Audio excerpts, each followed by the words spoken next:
Alright. Alright. Shalom, shalom. First and foremost, I'm going to say Kalem Bashim Yashan Bashima Kakwadash. And double honors to the elders and apostles, the great millstone, G, master to rule and teach well. Young brother here, Shemash Wan Bani Hawada.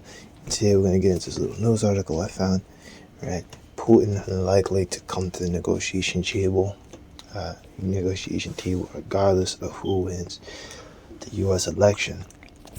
Right now, really not a whole lot in this article, just kind of giving you the cliff notes of it.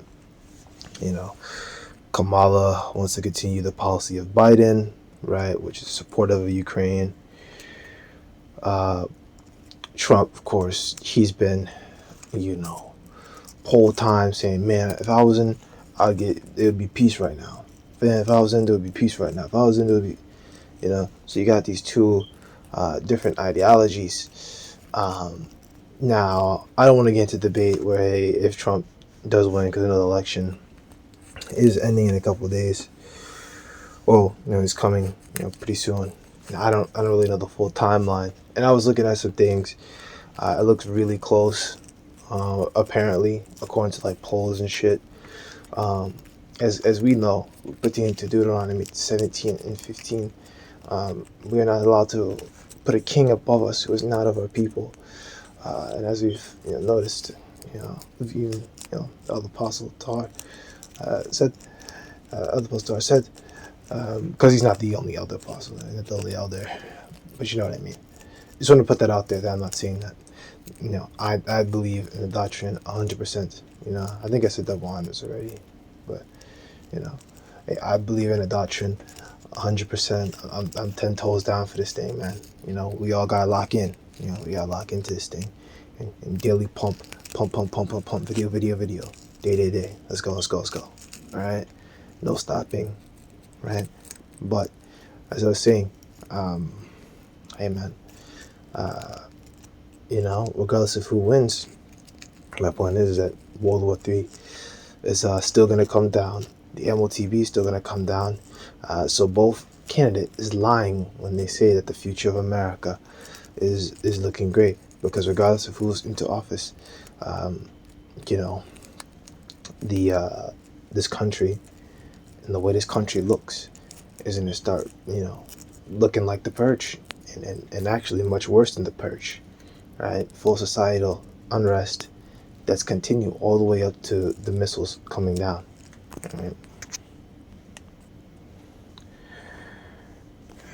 All right, I'm already here. This is the book of Isaiah 55, verse 11. So shall my word be. Actually, I'll go here for 9. For as the heavens are higher than the earth, so are my ways higher than your ways, and my thoughts than your thoughts. Right? For as the rain cometh down, and the snow from heaven returneth not hither, but watereth the earth, and maketh it bring forth in bud, that it may give seed to the sower, and bread to the eater. So shall my word that goeth out of my mouth. It shall not return unto me void, but shall accomplish that what I please, and it shall prosper in the thing whereunto I sent it. Okay, so the Most High's word is going to happen, right? And his word, what he's put out against this place, ultimately is going to be destroyed, but it's to be on fire and be made a desolate wilderness and a desert for all generations, right? It's not going to be rebuilt like when you read Ezekiel the 38th chapter, like Ireland is going to be rebuilt. Everywhere else is going to be rebuilt, and we're going to force the heathens, to build up Ireland, right? Of course, at the 1,000-year period, then they can return and build up their own stuff. But for the first 1,000 years, they will have to build up Ireland, including Esau. Just only him, as the 1,000 years, he will be utterly destroyed off the face of the earth, pertaining to Obadiah in the 18th verse. Because it's just one chapter. So chapter 1, the 18th verse, he'll be utterly destroyed off the earth, right?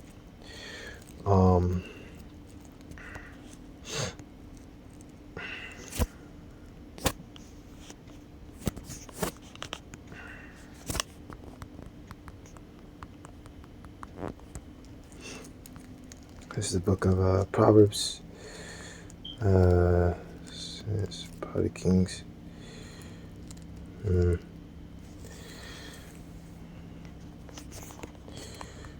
Hmm.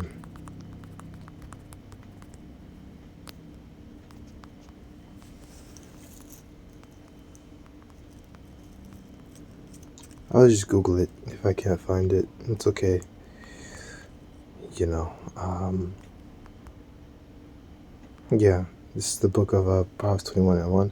The king's heart is in the hand of the Lord, as rivers of water. He turneth it whithersoever he will. Right? Every way of man is right in his own eyes, but the Lord pondereth the hearts. Right? Because, I was watching.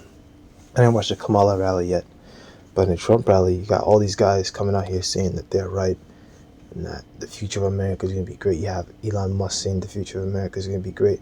And meanwhile, he's the one creating the MOTB that's really about to, which is the main prophecy to look out for.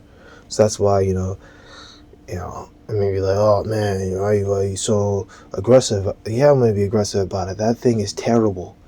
He doesn't, maybe he probably understands, he probably knows the scriptures and the prophecy. That thing is evil. I don't want that thing anywhere near me, you know? In terms of inside my body, right? Now, it would be cool, I mean, if we could get our hands on one and, we can make videos about it, that would be one thing, right? But in terms of, or having it and having like a sample of it or taking a photo of it and bringing it to camp and saying like, hey, this is what we don't take, right? Or something like that. But, I would never want to put that inside my body because there's no repenting for that. You die. That's guaranteed death if you take that thing. And I don't want to die. I want to, Lord willing, yeah, even if, I mean, if I have to get, executed, I can only pray that, hey, Lord, work with my spirit in that day and makes me strong, right? And it doesn't have me turn or fold and, has me, stand strong, right? But, hey, man, I don't want to put myself in bad situations, but yeah, the point is, regardless of what comes, nothing but evil is coming to this place.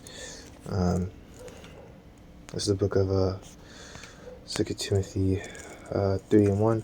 Just know also that in the last days perilous times shall come.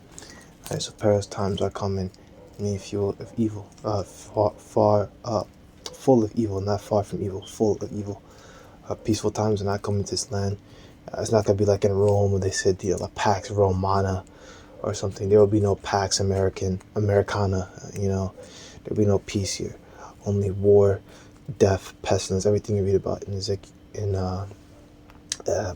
Proverbs, second address, 15 and 16, all across second address, all across Revelation, Jeremiah 30:7, Daniel 12, the time that's never been.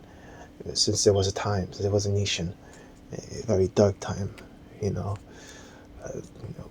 full, blackouts. We're talking famine of the food. We're talking everything, right? And war, civil unrest. All of it's gonna come down at the same time. Maybe you have one of those things, and you have the Great Depression, time of ultra high inflation, and this what we're looking at right now. It's about to be that on steroids. Okay, on steroids. Okay, so it's gonna be worse, much worse. Right. So, Lord, and your brothers are edified, and let there be that as a shalom.